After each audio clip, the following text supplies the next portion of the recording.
दोस्तों, आज जो हम बताने जा रहे हैं वो सिर्फ एक यूट्यूबर की कहानी नहीं है।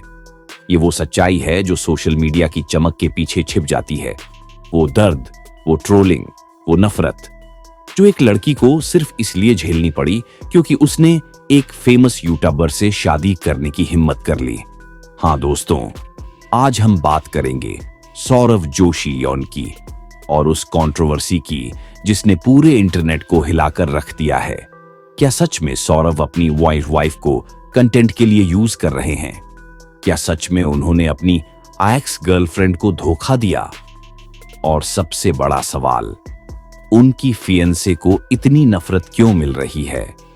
दोस्तों, आज आप जो सुनने वाले हैं वो सिर्फ एक कंट्रोवर्सी नहीं बल्कि एक पूरी अनकही कहानी है जो अब तक किसी ने आपको नहीं बताई। तो वीडियो को आखिर तक जरूर देखना। दोस्तों, इंडिया में लाखों यूट्यूबर हैं, लेकिन जिस स्पीड से सौरव जोशी बॉलर्स ने इंटरनेट पर अपनी जगह बनाई है वो बहुत कम लोगों के नसीब में होता है। 37 मिलियन लाइक से भी ज्यादा सब्सक्राइबर्स, हर दिन ट्रेंडिंग में आने वाले व्लॉग्स और करोड़ों लोगों का प्यार। लेकिन जब इंसान इतना बड़ा हो जाता है तो उसके पर्सनल लाइफ पर दुनिया नजरें गड़ाकर बैठ जाती है। और वही हुआ सौरव के साथ। जैसे ही उन्होंने बताया कि वो अरेंज मैरिज कर रहे हैं, पूरा इंटरनेट हैरान रह गया। लोगों के मन में एक ही सवाल, इतना बड़ा क्रिएटर, 26 साल की उम्र, फिर भी अरेंज मैरिज क्यों? दोस्तों, ये बात हम सब ने सौरव के व्लॉग्स में देखी है। उनकी फैमिली काफी ऑर्थोडॉक्स, काफी कंजर्वेटिव है। उनकी माँ पापा की एक अलग सोच है और घर में कई बार वो कहते हुए भी दिखे, हमारे बेटे ने हमारी मर्जी से शादी की है। और दोस्तों, यही वजह थी कि सौरव ने अरेंज मैरिज का फैसला किया। ये उनका नहीं बल्कि उनका फैमिली फर्स्ट एटीट्यूड था। अब कहानी शुरू होती है असली ट्विस्ट से। सौरव के व्लॉग्स में कुछ महीने पहले से एक लड़की की आवाज सुनाई देने लगी। लोगों ने नोटिस किया, कभी वो दुकान में है, कभी कार में, कभी शॉपिंग कर रही है, लेकिन उसका चेहरा हमेशा छुपा हुआ। सनग्लास, मास्क, हमेशा कवर। लोगों ने सोचा, ओह मिस्ट्री गर्ल, शायद जल्द रिवील होगा। लेकिन दोस्तों, ये रिवील जितना लेट हुआ उतने ही बड़े ड्रामे सामने आए। दोस्तों, सौरव बिलोंग करते हैं उत्तराखंड के एक छोटे शहर वन से, जहां सभी लोग एक दूसरे को जानते हैं। यही वजह थी कि जैसे ही वो फियंसे व्लॉग में आई, उनके voice plus body language plus height out देखकर टाउन के लोकल लोगों ने पहचान लिया कि ये कौन है। और रिवील से काफी पहले उनकी पहचान रेडिट पर लीक हो चुकी थी। नाम अवंतिका भट्टम्पो, background accounts plus CA preparation, परिवार पिता एक एस्ट्रोलॉजर जिनके बारे में कहा गया कि उन्होंने ही रिश्ता भेजा था। दोस्तों, जैसे ही सौरव ने वीडियो में अपनी वाइफ का चेहरा दिखाया, पूरा इंटरनेट बस दो हिस्सों में बंट गया। एक तरफ लैडोन सपोर्ट करने वाले लोग और दूसरी तरफ ट्रोल्स ने कहना शुरू कर दिया, वो सौरव के लायक नहीं, इतना बड़ा यूट्यूबर और ऐसी लड़की। सौरव डिजर्व करता है प्रिटियर वाइफ। और दोस्तों, यही चीज सबसे ज्यादा दर्दनाक होती है। किसी इंसान का लुक आपका क्या बिगाड़ता है? क्या हर लड़की सिर्फ इसलिए जज होगी क्योंकि उसने किसी फेमस आदमी से शादी कर ली? बहुत लोगों ने अवंतिका को ब्लेम किया। ये खुद फेस नहीं दिखाना चाहती, ये एटीट्यूड दिखाती है, ये शो ऑफ कर रही है। लेकिन दोस्तों, सच क्या है? सौरव खुद कई बार बोल चुके थे, मैं प्राइवेसी के लिए फिलहाल फेस नहीं दिखाऊंगा।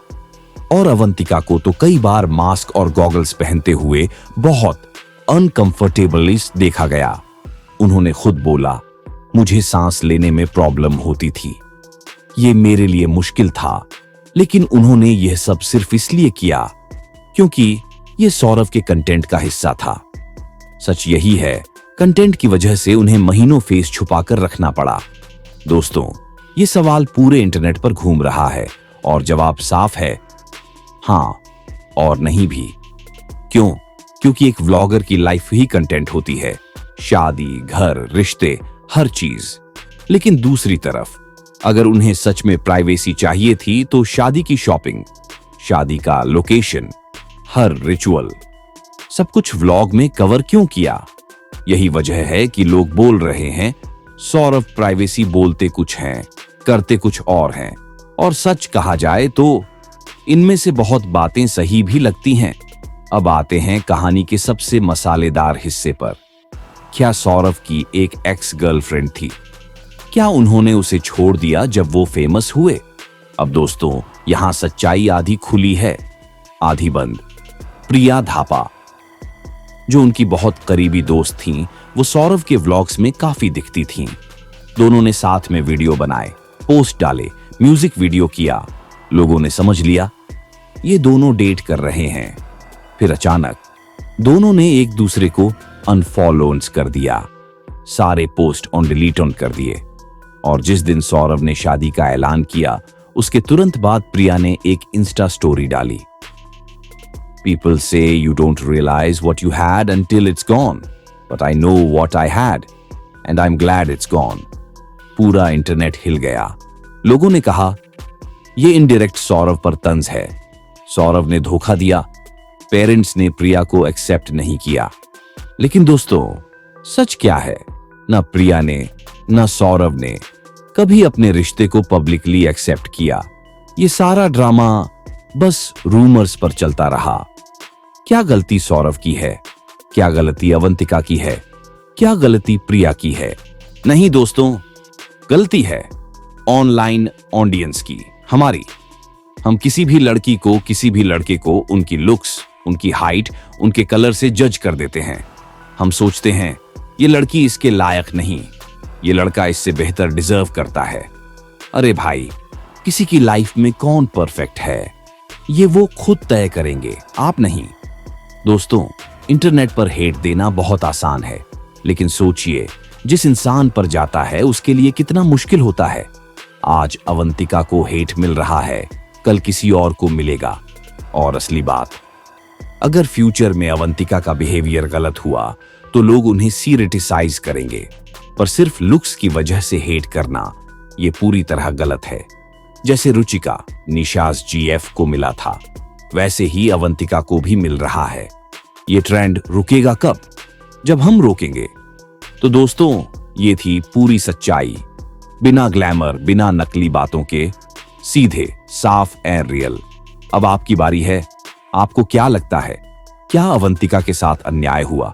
क्या सौरव सच में अपनी वाइफ को कंटेंट के लिए यूज कर रहे हैं? क्या प्रिया वाला मामला सिर्फ अफवाह है?